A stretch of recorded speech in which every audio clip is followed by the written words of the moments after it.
Hi, my name is Omkar, and I am here to tell you the 5 things which I did to boost up my graph. Well, I made notes. I read all the chapters, underlined all the difficult parts, especially in SST.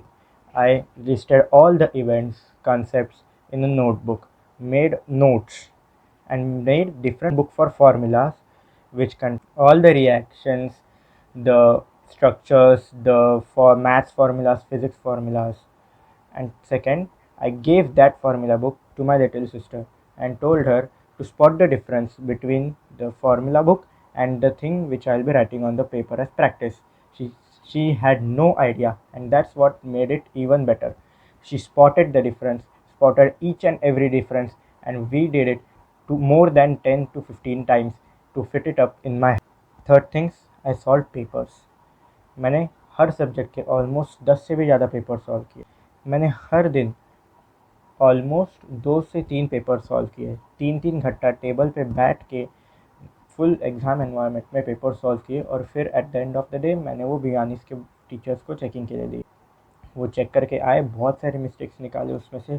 फिर उसके हिसाब से मैंने अपनी पढ़ाई की, जिसने ये पेपर सॉल्व करने के प्रोसेस में बहुत हेल्प किया.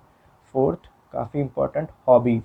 मैंने अपनी हॉबीज़ पूरे ईयर, प्रिपरेशन टाइम या फिर बोर्ड एग्ज़ाम तक नहीं छोड़ी. वो स्ट्रेस बस्टर यूज़ होता है.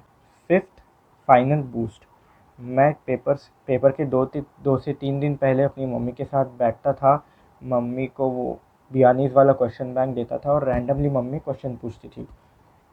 वो क्वेश्चन पूछती थी, मैं आंसर देता था, नहीं होता था तो वापस पढ़ लेता था. उससे मुझे कॉन्फिडेंस बूस्ट हुआ मेरा पेपर सॉल्व करने का. और एक इम्पॉर्टेंट चीज़ है, हर चीज़ एनसीईआरटी से आती है. हर चीज़, ऐसा कुछ भी नहीं है जो एनसीईआरटी के बाहर रहता है. हर एक चीज़, वो जो एक्टिविटी में क्वेश्चंस लिखे होते हैं वो भी काफ़ी इंपॉर्टेंट है, वो भी आते हैं. That's all from my side. Thank you. All the best.